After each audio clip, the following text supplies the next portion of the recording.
Ghost reporting. What's that? Manchester Barcraft.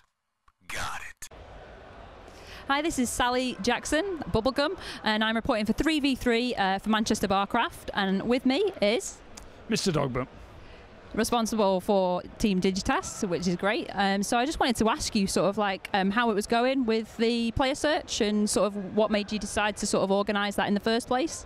Well, it's something we've been doing with Alienware. We did it before. We picked up Bling, which is a good pickup. It moved on from there. He's done very, very well at tournaments.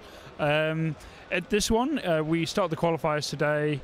We're just kind of going through some of the new people and see what they're like, but we're not put off by people. We don't have to be the best. We need to find someone that actually has the talent and learn to grow. Because at the end of the day, when they're picked up by, if they're picked up by us, they will play against our teammates, and they will get better through that. So we're looking for potential, we're looking for the right attitude, we're looking for all the things that make a good pro gamer, not just someone who might come in, win the tournament. We need the full package, basically. Are you got any more plans for hosting this again maybe next year as well, or is...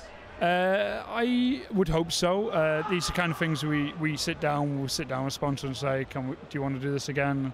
But yeah, hopefully, I think we'll probably do another one, maybe even another game. Who knows what it'll be. Obviously got to see what the eSports scene's like next year. Seriously, eSports change so quick. It's something it seems like, oh, this will definitely happen. Oh God, the amount of plans and ideas come forward and say, oh, this is going to happen at this event, and then you get there and it's so changed. Everything's different. Like 3 years ago, eSports was different so much compared to what it is now. It just changes so quick. I've never seen such change so quick in any other industry or sport or whatever, ever. It's so changed. Do you think, can you see like growth within the sort of next 2 or 3 years as well? You know, in that kind of, I mean, I'm coming back from sort of like a console background. That's kind of where I'm from, and I was only just introduced, I would say, to sort of PC gaming this year, even though, you know, I known about it. But it seems to me that I feel like, from my point of view, that's the way it's going, back to PCs. Do you feel the same way, or? Well, someone said, and it kept going and kept getting repeated, PC gaming is dead, which is the stupidest quote ever, because it's so not true. I mean, right now, eSports has developed really with PC gaming. I mean, MLG had consoles, and that's something that really pushed them, but PCs are what took it to the next level. And the main reason was streaming. Streaming changed everything.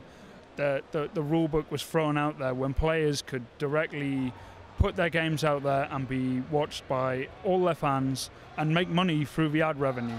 And now tournaments beforehand wouldn't have such great commentators. They would have a really kind of awkward production crew. And as soon as they realize, okay, we need to step up our game because this is what we can make money from this, and sponsors are going to pay more attention to this, it all kind of started to get more and more serious. Now that happens with console, but PC is the innovator. Consoles, if anything, drag everyone behind. So yeah, PC Master Race, blah blah blah. PCs are the best ever. Vinyl isn't dead. Yeah, but next 2 years, I mean, eSports has grown so much in the last 2 years with games like League of Legends, StarCraft, and this is during a recession. This is during a really long, drawn-out recession, and it's flourishing. Imagine what this will be like when hopefully the recession disappears. Could you imagine what it could be like then? Do you think that like the way sort of League of Legends has sort of paved the way for free-to-play games, do you think that that's going to be the way that everything goes, or do you think there's, you know, we're still going to be like buying like hard copies, just like I was saying about vinyl and stuff like that? World of Warcraft came out, and then everyone said every game is then going to come an MMO. Didn't really work out like that. This is a phase, I would think, but I think free-to-play is going to be a very important model going forward. Yes and no. I think the AAA titles that come out in the standard ways will always have a place and always be there. I think a lot more companies will try and do the free-to-play, But you got to remember, a load of people have done free-to-play games, and they just haven't picked up as well. Lots of games used the standard model and then changed over to free-to-play. Heroes in Youth is one example. Paid £30, you get the full game, all the heroes and all that. And then they started changing it with skins and blah, blah, blah. Riot cornered it, they got there first, and a few people are playing catch-up. But really, people are looking for the next innovation. They're not just going to copy what's already done. They want to be the next Riot. They don't want to be a Riot copy. And a bit of an epic question just to finish off, but where do you see Dignitas in about 5 years' time? Right now, there is one other big team. The biggest team would be Evil Geniuses. We need one big lifestyle sponsor, and we could rival any team. Because, to be honest, we've got the players, we've got all our management are made up of ex-pro players. There's not a guy in Dignitas, or woman, who isn't a pro player at some point, who hasn't played at a high level and done very, very well. And you don't really have that. Now, there's hindrances, there's good things, there's bad things, but in most cases, we have played and won money, and we enjoy doing it. We just need that last bit of investment, and we can push this forward really good. So in 5 years, yeah, we'll have that, because we're good, and it will happen. But at the same time, we need to help others get there as well. I think that's a big part of it as well, is like, I think the general consensus here is that basically a lot of these teams and just the UK scene in general needs to get together and sort of promote, rather than sort of be splinter groups, and come together. And, you know, I mean, everybody's in the same boat, everyone loves the same games, you know, so it would be really nice to see that, don't you think? Yeah, I mean, to get to the point where we're as big as countries like Sweden and all that, that's a big wall. So we need an extra person to give us a foot up to hopefully get across it. It will happen eventually. I mean, we talk pretty well with a lot of teams here. We know all the people in the UK. It's only a matter of time. Multiplay's the best platform in the UK. It's not the only one, but it's the one that's been around and most as well established and more likely to listen to criticism than others. And lastly, do you think esports will become an Olympic sport?